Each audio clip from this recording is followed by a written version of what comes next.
star လေးကနေကြိုဆိုပါရယ်ဒီနေ့မှာကြတော့ပုံမှန်နဲ့မတူတယ်ပေါ့နော် file နေ group တွေရွေးစရာမလိုဘဲနဲ့ collective reading လေးဖတ်ပေးမှာပေါ့နော်ဘယ်လိုလူတွေကြည့်လို့ရလဲဆိုလို့ရှိရင်ဒီ single လေးနောက်ပြီးတော့ဒီ relationship ရှိရတဲ့သူတွေနောက်ပြီးတော့အိမ်နောက်တဲ့အနေနဲ့ကြည့်လို့ရတယ်ပြီးတော့ကဒီမှာဆိုလို့ရှိရင်ဒါကိုယ့်ရဲ့အခြေရေးရဲ့လက်ရှိ energy ကဘယ်လိုမျိုးလဲပေါ့နော်ဒီဗီဒီယိုကြည့်နေတဲ့အချိန်မှာဒီပြောထားတဲ့ဗီဒီယိုက energy နဲ့ကိုက်ညီရဆိုလို့ရှိရင်ယူလိုက်လို့ရတယ်ပြီးလို့ရှိရင်ဒီပေါ့နော်ကိုယ့်ရဲ့လက်ရှိအခြေအနေကနေပြီးတော့အခြေရေးကန်ကောင်းလာမလားပေါ့နော်ဒါကိုတစ်ချက်ကြည့်ပေးမယ်ပြီးတော့အကြံဉာဏ်လေးဖြစ်ပေးစရာရှိလို့ရှိရင်ဒီကလေးတွေကပြောပေးတဲ့ message လေးတွေကိုတစ်ဆင့်ဖတ်ပေးမယ်ပေါ့နော်အဲ့တော့ reading လေးစကြပါမယ်ရှင်အခုကcollective reading ဖြစ်တဲ့အတွက်ပိုင်းဒီ group တွေရွေးစရာမလိုဘူးပေါ့နော်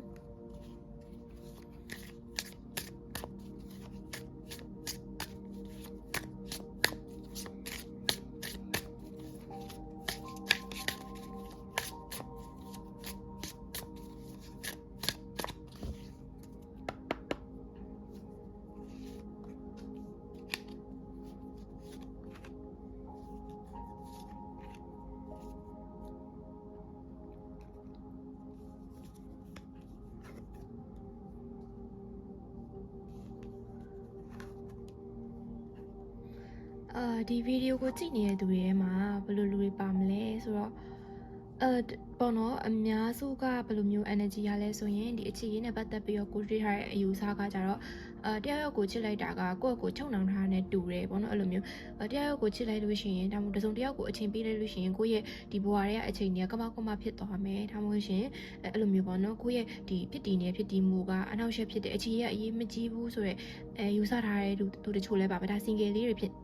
စ်နိုင်တဲ့ energy ပို့ပြီးတော့များတယ်ပေါ့နော်အဲ့လိုတစုံတယောက်ကိုချစ်လိုက်တဲ့အချိန်မှာကိုယ်တလွတ်လပ်မှုတွေမရှိတော့ဘူးတစုံတယောက်နဲ့ဒီမှာ commit လုပ်ပြီးတော့တွဲလိုက်တော့ဒါမှမဟုတ်လက်ထပ်လိုက်တာမျိုးလုပ်လိုက်ရင်ကိုယ်အတွက်ဒီလိုမျိုးလွတ်လပ်တဲ့အချိန်တွေလွတ်လပ်တဲ့အခွင့်အလမ်းတွေကိုဆုံးရှုံးသွားရမယ်လို့စဉ်းစားရတဲ့သူတွေလည်းပါမယ်နောက်တစ်ချို့ကကြတော့ဒီ relationship တွေမှာဖြစ်အဲ့လိုမျိုး single လေးတွေပေါ့နော်အဲ့လို red flag လေးတွေကိုသဘောကျနေမိတဲ့သူလေးတွေပါတယ်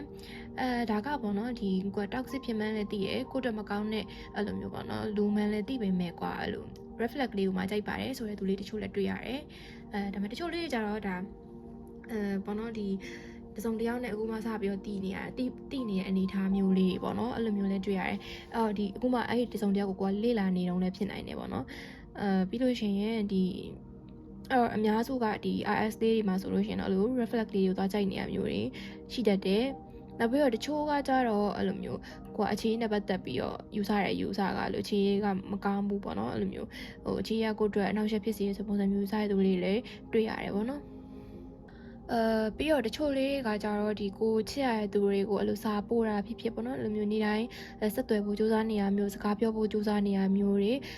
အဲ့လိုမျိုးလေးလည်းတွေ့ရတယ်ဒါ single လေးမှာဖြစ်တာလည်းဖြစ်နိုင်တယ်ကိုရဲ့ crush ဖြစ်ပေါ့နော်ကိုသဘောကျနေရတဲ့သူလေးတွေဆိုလို့ရှိရင်ဒါသူတို့စီကိုက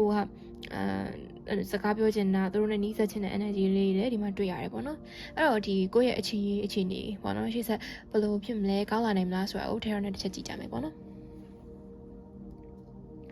ပထမဆုံးကိုsingle လေးကိုအရင်ကြည့်မိမယ်နော်ဒီ single လေးတွေအတွက်ကကြတော့စကားပြောနည်းနည်းလေးလောပြီးမြန်သွားရင်ဒီခံပြီးနားထောင်ပြီးပေါ့နော်ဒီက intuition လာတဲ့အချိန်ပြောတာဆိုတော့စကားပြောရအဲ့လိုမျိုးနည်းနည်းလိတ်သွားတာမျိုးလေးရှိတယ်လို့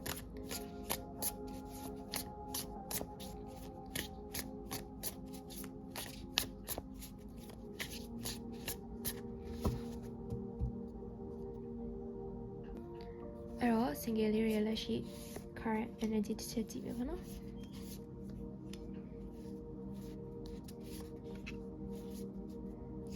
single လေးတွေထဲမှာလေ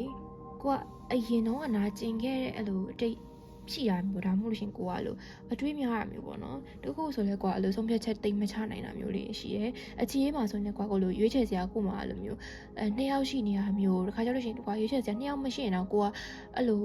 ဒီစိတ်ဆုံးဖြတ်ချက်ချဖို့ဆိုလို့ရှိရင်အရင်တွေးဟာဖြစ်တတ်တဲ့ပုံစံမျိုးလေးတွေတွေ့ရတယ်နောက်ပြီးတော့ကိုကနည်းနည်းပေါ့နော်ကိုရဲ့ဒီအတိတ်တုန်းက trauma လေးတချို့ကိုကဒီကိုဒီလုံးမဲ့ person ဖြစ်အဲ့လိုမျိုးကိုမပြဘဲနေပေါ့နော်ကိုယ်တိုင်ဒီလိုမျိုးဖုံးကွယ်ထားတဲ့အဲ့လိုဘယ်လိုမျိုးရင်းနေအနာလေးတွေပေါ့နော်အဲ့လိုtrauma လေးရှိရတဲ့ပုံစံမျိုးလေးတွေ့ရဒီဗီဒီယိုကြည့်နေတဲ့ single လေးတွေကဒီ energy နဲ့ကြိုက်တယ်ဆိုလို့ရှိရင်တော့ဒါအဲ့ single လေးတွေ reading ပေါ့နော် လက်ရှိမှာတော့ကိုကတယောက်တည်းတော့နည်းနည်းပျော်နေအောင်တော့နေနေတဲ့ပုံစံမျိုးတွေ့ရတယ်နော်ဒီ single လေးတွေကလက်ရှိမှာဆိုလို့ရှိရင်ကိုကပျော်အောင်နေနေတယ်ပြီးလို့ရှိရင်ဒီမှာနည်းနည်းလေးတော့ကိုကကလေးဆန်တယ်ပေါ့နော်ကလေးဆန်တယ်သူများတွေကလိုမျိုးဟိုတွဲရပါတယ်တွေ့လို့ရှိရင်ကိုသဘောကျတာတော့ရှိကောင်းရှိပေမဲ့ကိုကိုတယောက်တည်းလေရပါတယ်ငါပျော်တယ်ပေါ့နော်ငါနေစင်ပေါ်မှာငါနေတယ်အဲ့လိုမျိုးကိုရဲ့ဒီ daily life ကိုကပျော်အောင်လုပ်နေတဲ့ပုံစံမျိုးလေးတွေ့ရတယ်ပြီးတော့တချို့ single လေးကကြတော့ကိုသဘောကျနေတဲ့သူလေးရှိရပေါ့နော်ကိုဘေးကနေပြီးကိုစောင့်ကြည့်နေတဲ့သူလေးရှိရဒါပေမဲ့ခုနပြောသလိုကိုအဲ့လိုအခြေအနေနဲ့ပတ်သက်ပြီးတော့စိတ်သိမ့်မပါသေးတဲ့အချိန်မျိုးမှာဆိုလို့ဝိလက်ကြောင့်ဘက်လုံနေတဲ့ single လေးတွေလည်းရှိရပေါ့နော်ကိုကတယောက်တည်းအရင်ပြောပါတယ်တယောက်တည်းလည်းကိုကပြပြနေတိုင်းပါတယ်စပုံစံမျိုးလေးနဲ့ဒီတစ်ဖက်ကချင်းကပ်လာတဲ့သူဒီကိုတိတ်ပြီးတော့အာရုံမစိုက်တာမျိုးပြီးတော့တစ်ဖက်ကကိုချင်းကပ်လာတဲ့သူတွေကလည်းကိုသဘောကျလောက်တဲ့ပုံစံမျိုးမဟုတ်လို့အဲ့လိုမျိုးအချိန်ဆွဲနေရမျိုးလေးရှိရပေါ့နော် single လေးမှာကိုကအခြေခံပို့ပြီးအားကောင်းလာမလားဆိုတော့ကောင်းလာဖို့တော့ရှိရဲဒါပေမဲ့ဒီ single လေးတွေဆိုလို့ရှိရင်တော့ဒီခုနပြောရကိုရဲ့အတွေးခေါ်အယူဆပါတော့အခြေအနေနဲ့ပတ်သက်ပြီးကိုယူဆတဲ့အတွေးခေါ်တွေကပို့ပြီးတော့ကောင်းတဲ့ဘက်ကိုပြောင်းလဲလာဖို့လိုတယ်နောက်ပြီးလို့ရှိရင်ဒီအတွေးများတာပေါ့နော်နောက်အဲ့လိုကိုယ့်ရဲ့ trauma တွေကို heal မဖြစ်သေးတဲ့ဟာလေးတွေကိုတော့ကိုယ့်အနေနဲ့ကဒါ heal ဖြစ်အောင်လုပ်ပေးဖို့လိုနေသေးတယ်ဒါကိုစူးစမ်းပြီးတော့ဘယ်လိုပြောမလဲတဖြည်းဖြည်းပေါ့နော်ကိုယ့်ကိုပြန်တိဆောက်သွားမယ်ကိုယ့်ရဲ့ဒီကိုအခုလက်ရှိမှာမတွဲချင်ရင်တော့ပေါ့နော်ကိုနေ့စဉ်ဘဝမှာအကောင်းဆုံးပြန်ပြီးတော့တိဆောက်သွားမယ် self love ပိုင်းမှာလည်းပို့ပြီးတိဆောက်သွားမယ်ပေါ့နော်အဲ့လိုအကောင်းဆုံးပို့ပြီးတော့ပေါ့နော်ကိုအဲ့လိုမျိုးတိုးတက်အောင်တိဆောက်သွားရင်းနဲ့တော့ဒီအခြေအနေမှာပြန်ပြီးအားကောင်းလာနိုင်ဖို့ရှိတယ်အဲ့တော့ဒီတခုရှိရကြတော့အဲ့လိုမျိုးကိုယ့်ရဲ့ single လေးအနေနဲ့ပေါ့နော်ကိုယ့်ရဲ့ဒီနာကျင်မှုတွေကိုတခါကြောက်လို့ရှိရင်အရင်တော့ကခံခဲ့ရတဲ့အခြေအနေမှာပေါ့အခြေအနေမှာခံခဲ့ရတဲ့ဒီအဲ့လိုမျိုးစိတ်ပြက်စရာအတွေ့အကြုံဒါမှမဟုတ်စိတ်ညစ်စရာစိတ်ရှုပ်ထွေးစရာအတွေ့အကြုံတွေကြားမှာပဲကိုယ့်ကိုပိတ်လောင်မထားနဲ့တော့ပေါ့နော်အဲ့တော့ခုနပြောရဲ heal လုပ်တင်တယ်ဆိုရင် heal လုပ်ပေးပါဒီအတိတ်ကဒီ trauma တွေပေါ့နော်ဒါတွေအခုထိအနာမကျသေးဘူးဆိုရင်ဒီဟာတွေကိုအနာကျအောင်ကိုယ့်ကိုအရင်ကုသပေးပါတဖြည်းဖြည်းကိုယ့်ကိုပြန်လဲတိဆောက်ရင်းနဲ့မှဒီ single လေးတွေကပို့ပြီးတော့အခြေအနေမှာကအကောင်းလာမယ်ဘာလို့ဆိုကိုကိုဝင်းရနေတဲ့လူကမရှိတော့ဘူးရှိရဒါပေမဲ့ကိုတိုင်းကဒီအနာတွေမကျက်သေးတဲ့အခါမှာကိုပေးရတဲ့လူတွေကိုလည်းကိုမမြင်ဘူးပေါ့နော်အဲ့လိုအခြေအနေနဲ့ပတ်သက်လာပြီးတော့ရှင်ကိုဘယ်လိုပြောမလဲဆိုဟိုလာချင်းကတဲ့သူလည်းကိုအာယုံမဆိုင်နိုင်ဘူးကိုရဲ့အတွေ့အထဲမှာပဲကိုပိတ်မိနေတာမျိုးတွေကိုစိတ်မွန်းချက်နေတာမျိုးတွေခါကျတော့ကိုတကယ်လာချင်တော့ပေါ့နော်ဒီလူကကိုတကယ်ချစ်တော်မှုပါဘူးဆိုအဲ့လိုမျိုးတန်တရားတွေအဲ့လိုမျိုးကွာအဲ့လိုတွေကြားထဲမှာကိုပိတ်မိနေတတ်တယ်အဲ့တော့ single လေးဘာလို့တင်လဲဆိုလို့ရှိရင်ဒါကိုကောင်းတာတွေများတွေ့ပေါ့နော်ဒီ relationship နဲ့ပတ်သက်ပြီးတော့ဒါအရင်တော့ကထိခိုက်နာခြင်းကြရရှိလို့ရှင်ဟာနောက် relationship ကကောင်းတော့မှမဟုတ်ပါဘူးအဲ့လိုမျိုးမတွေးနဲ့ပေါ့နော်ဒါကိုကကောင်းတွေစီကိုလိုချင်တဲ့သူကရောက်လာလိမ့်မယ်ကိုကလည်းကိုအကောင်းဆုံးတည်ဆောက်မယ်အဲ့အချိန်မှာကိုစီကိုလည်းဒီကောင်းတဲ့သူတရားပေါ့နော်ဒီကိုနဲ့match ဖြစ်တဲ့သူတွေကရောက်လာလိမ့်မယ်ဆိုတော့ဒီ mindset ကိုကောင်းတဲ့ positive mindset ဖြစ်အောင်ပေါ့နော်တဖြည်းဖြည်းပြောင်းလဲပြုပြင်သွားရင်းနဲ့ single လေးတွေအနေနဲ့ကတဖြည်းဖြည်းကန်ကောင်းလာဖို့ရှိတယ်အဲ့တော့ဒီပြောရရင်ဒီမှာမြင်တဲ့လောက်ဆိုရင်တော့ပေါ့နော်ရှစ်ကနန်းလဲဆိုမို့နေဆိုဒီရှစ်ဘက်ကနေပြီးတော့ရှစ်လနောက်ပြီးတော့ဒါတော့ကြာသွားရင်တော့ရှင်းနေပေါ့နော်အဲ့လိုမျိုးတဖြည်းဖြည်းနဲ့ကိုတိဆောက်နိုင်မှုပေါ့ကို self love ဒီ healing တွေလုပ်နိုင်တဲ့ပုံမှာမူတည်ပြီးလို့ရှိရင် single လေးတွေရဲ့အခြေကကန်အားကောင်းလာဖို့ရှိပါတယ်ဆိုတာမျိုးကိုတွေ့ရပါတယ်အဲ့ဒါနဲ့တစ်ချက်ဆက်ကြည့်မယ်ပေါ့နော် oracle လေးနဲ့ချက်ကြည့်ကြမယ်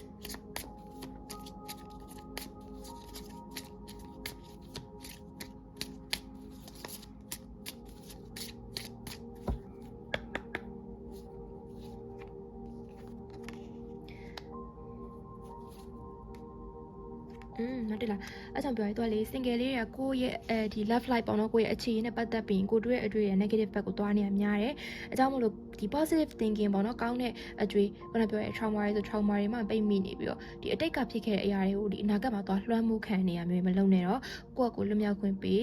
ကောင်းတဲ့အတွေ့များတွေ့လို့ရှိရင်ကိုယ့်ရဲ့ဘဝတွေကိ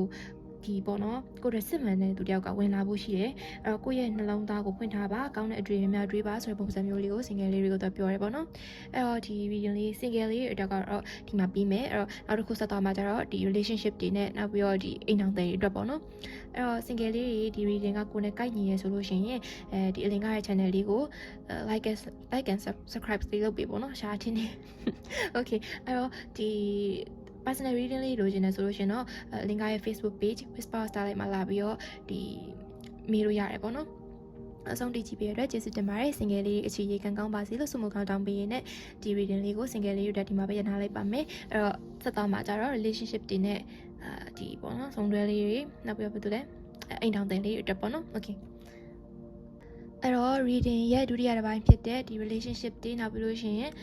အိမ်ထောင်တဲ့ reading လေးကိုတောင်းမယ်ပေါ့နော်ကိုယ့်ရဲ့ဒီအခြေခံကလက်ရှိအနေထားကနေပြီးတော့ပို့ပြီးတော့ကောင်းလာနိုင်မလားဘာတွေလုပ်တင်လဲအဲ့လိုမျိုးလေးတွေကို reading လေးဖတ်မိပဲပေါ့နော်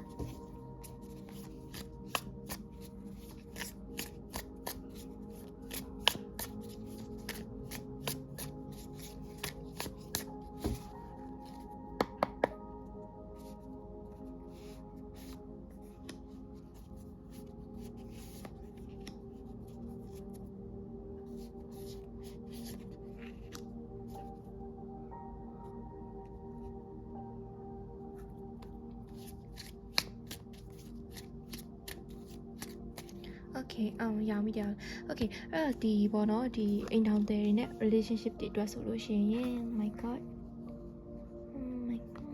Okay ဆိုတော့ကခုနလည်းတွေ့ရနော်ဒီ reading ကိုကြည့်မဲ့သူတွေထဲမှာ red flag လေးတွေသဘောကျတယ် toxic ဖြစ်တဲ့သူတွေသဘောကျတယ်ဆိုတာမျိုးလေးဆိုတော့ဒီမှာလည်းဒီ relationship တွေအိမ်ထောင်တဲ့တွေပေါ့နော်အဲ့မျိုးဆိုရင်ကိုကွာအဲ့လိုမျိုးဒီစိတ်ပိုင်းဆိုင်ရာအရာဖြစ်စီကိုပိုင်းဆိုင်ရာအရာဖြစ်စီနည်းနည်းအဲ့လိုကွာabuse လုပ်ချင်တယ်ပေါ့နော်အဲ့လိုနှိပ်စက်ချင်တဲ့သူမျိုးတို့မှာကိုကအဲ့လိုဖတ်တွဲနေမိတာမျိုးတွေနောက်ပြီး toxic ဖြစ်တဲ့ကိုပေါ်မှာ toxic ဖြစ်တဲ့သူတွေကိုကိုကသဘောကျနေမိတာမျိုးတွေဒီ relationship တားမဟုတ်လို့ရှိရင်ဒီအိမ်ထောင်တဲ့တွေမှာတွေ့ရတယ်ပေါ့နော်တချို့ကကြာဒီလူကကိုယ်တော့မကောင်းမှန်းသိရကွာသိပေမဲ့အဲ့ဒီရုံးမထွက်နိုင်တာပေါ့နော်ဒီလူမရှိရင်ငါဘာလို့ဖြစ်သွားမလဲဆိုတဲ့စိတ်နဲ့ကိုကအဲ့လိုရုံးမထွက်နိုင်နေတဲ့သူလေးလည်းတွေ့ရတကယ်ကိုကပြန်စဉ်းစားကြည့်ပေါ့နော်ကိုလက်ရှိအနေထားမှာလဲကိုကဒီဆက်ဆံရေးမှာကွာဒီသူမရှိတော့မှဖြစ်လို့ဖတ်တွယ်နေရမျိုးသားရှိရဒီအခြေရေးမှာကိုတိုင်းပျော်နေရမျိုးမရှိဘူးလက်ရှိအနေထားမှာကိုကစိတ်ပါနေရမျိုးလည်းမရှိတော့ဘူးပြောရရင်ကွာဒီ relationship မှာလုံးဝစိတ်ပြတ်နေတဲ့အနေထားဒါမှမဟုတ်ရှင်ကွာဒီအခြေရေးမှာတူတူရှိနေတာကွာလို့စိတ်မပါတော့အနေထားမျိုးတွေဖြစ်နေတာပေါ့နော်တကယ်ဒါပေမဲ့ကွာဒီခုနပြောသလိုဖြတ်ပစ်ချင်တော့ဒီလိုဖြတ်ပစ်ဖို့ကွာကို့မှာအဲ့လိုမျိုးဖြတ်ပစ်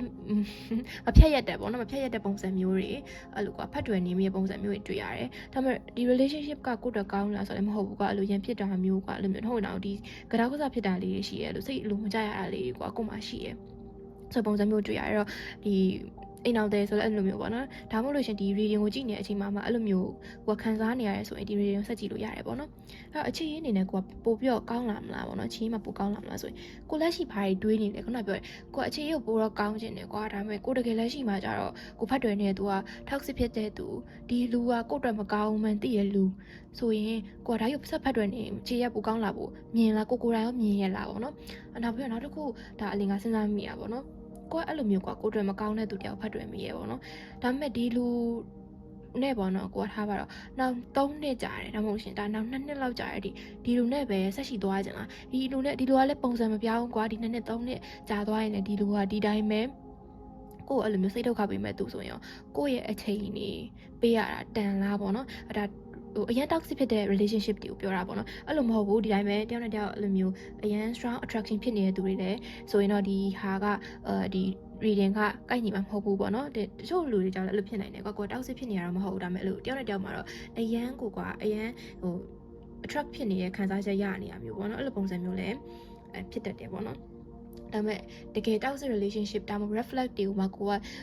အရင်သဘောကျနေမိရသူဆိုတော့ကိုပြန်စဉ်းစားပါတော့ကိုကတကယ်ကြီးဒီ2နှစ်3နှစ်အထိတည်းဒီလူနဲ့ပဲရှိသွားခြင်းလားဒီလူနဲ့ဒီလိုရှိသွားလို့ရောကိုကအဖက်ဖက်ကနေပြီးစိတ်ပိုင်းဆိုင်ရာရောဒီလုံခြုံတယ်လို့ခံစားရမလာ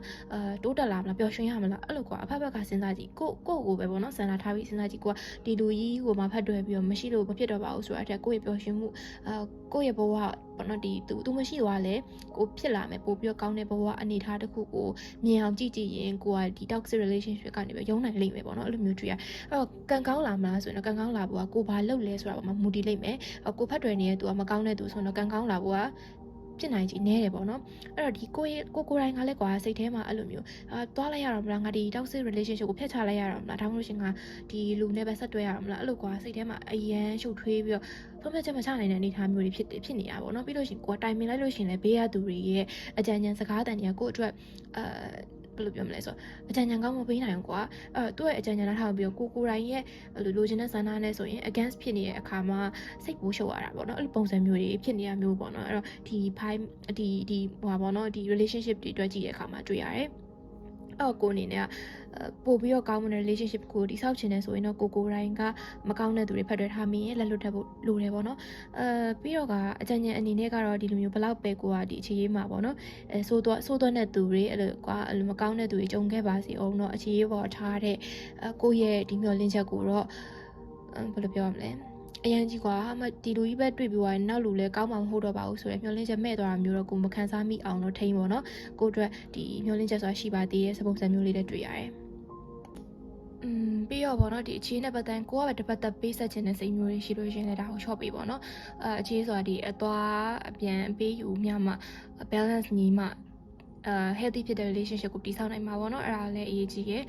နောက်ပြီးတော့ကျတော့ဒီကိုကတကယ်လို့ပေါ့နော်ဒီ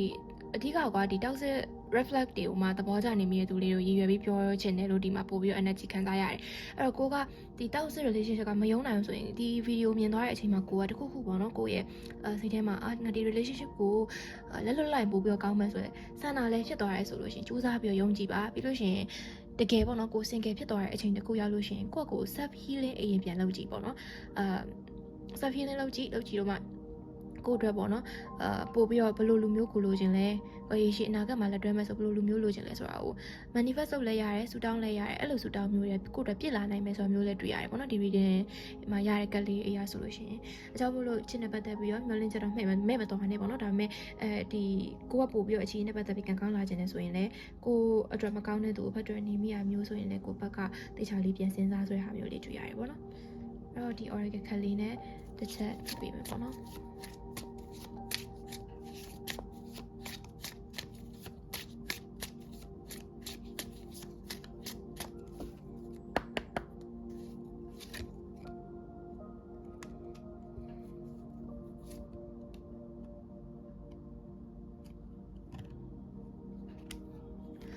ဒီမှာတချို့ကြတော့ဒီမှာ toxic ပေါ့နော်အလုံးဝကိုကဟိုနာပြောတဲ့ reflect တွေကိုကမဖြတ်နိုင်ဘူး move on လည်းမလုပ်နိုင်ဘူးဆိုတဲ့သူတွေကြောက်လို့ရှိရင် honest communication လုပ်ကြည့်ပါဆိုဒီတစ်ဖက်လူရဲ့ဘယ်လိုအမှုအားဘယ်လိုအပြုမှုတွေကကိုယ့်အတွက်စိတ်ထိခိုက်နာခြင်းစီလဲကိုယ့်အတွက်ဘယ်လိုမျိုးပေါ့နော်စကားတွေဖြစ်ကိုမကြိုက်တဲ့အပြုမှုတွေရှိလို့ရှိရင်ရန်တွေ့ရပါဘောနင်အဓာကြီးမကြိုက်ဘူးဆွဆွဲရမျိုးမဟုတ်ဘဲနဲ့ပို့ရင်လည်းသူ့ကိုအေးဆေးဆေးပေါ့နော်စကားပြောကြည့်ရမျိုးတွေဒီလိုမျိုးလုပ်ရင်ကိုယ့်ဘက်ကဘယ်လိုနာကျင်ရရဲဆိုတာမျိုးသူသိအောင်ပြောပြတာမျိုးတွေလုပ်ပေါ့နော်အဲ့လိုမျိုးလဲလုပ်လို့ရတယ်ဒါကတစ်ဖက်လူကလည်းနားထောင်ပေးဦးမှာပေါ့နော်တစ်ဖက်လူကကိုယူမဆိုင်ဘူးအရင်ကမှဇူကြီးပေါ့နော်သူပဲမှန်နေဖြစ်နေရဆိုလို့ရှိရင်ဒီ relationship မှာရှေ့ဆက်နေလဲကိုပဲနာကျင်ရမှာပေါ့နော်နောက်တစ်ခါကျတော့ဒီမှာကိုကအဲ့လိုမျိုးက communicate ကောင်းကောင်းလုပ်နိုင်ပြီးတော့တစ်ဖက်လူကပြင်ပြီးတော့ကြိုးစားသွားမယ်ဆိုရင်တော့relationship ကအဆင့်တက်သွားမျိုးရဖြစ်နိုင်တယ်အဲ့တော့ဒီ toxic person ကိုကဆက်ပြီးတော့ပေါ့နော်တွဲထားခြင်းနဲ့အဲ့လိုမျိုးမဖြတ်လိုက်ခြင်းဆိုရင်တော့သူနဲ့ကိုနဲ့ကြားမှာညှိယူရမယ့်ဟာလေးရှိလိမ့်မယ်စကားပြောယူရမယ့်ဟာလေးရှိလိမ့်မယ်ဆိုပုံစံမျိုးလေးတွေ့ရတယ်ပေါ့နော်အဲ့တော့ဒီ reading လေးကကြတော့ဒီ relationship နဲ့အိမ်ထောင်တွေအတွက်ပေါ့နော်အဲ့တော့ဒီ reading လေးကိုသဘောကျကြတဲ့တက်ဆိုရင်တော့ဒီ link ကရဲ့ပေါ့နော် YouTube channel လေးကို like and subscribe လေးလုပ်ပေးထားလို့ရပါတယ်ပြီးလို့ရှိရင် personal reading လေးလိုချင်တယ်ဆိုရင် link ကရဲ့ Whisper Starlight page လေးမှာလာပြီးတော့စုံစမ်းလို့ရပါတယ်ရှင်အဲ့တော့ဒီ video လေးကိုကြည့်နေတဲ့သူလေးတွေပေါ့နော်ဒီကဖြစ်တဲ့ relationship တွေအိမ်ထောင်တွေကိုယ့်ရဲ့ဒီအခြေအနေမှာပို့ပြီးတော့ကောင်းလာပါစေကိုသဘောကျတဲ့တက်သူနဲ့တွေ့ပါစေပေါ့နော်ဒီအခြေအနေမှာကိုနဲ့ထပ်တူကြတဲ့ချစ်ချင်းမြတ်တာတွေဟောခံစားရပါစေလို့ဆုတောင်းပေးရတဲ့ဒီ video လေးကိုဒီမှာပဲဆုံးသက်လိုက်ပါမယ်ဆုံးတိကြည့်ပြီးတော့ကျေးဇူးတင်ပါတယ်ရှင်နောက် video တွေမှာထပ်တွေ့ကြပါမယ်နော် see you in the next video guys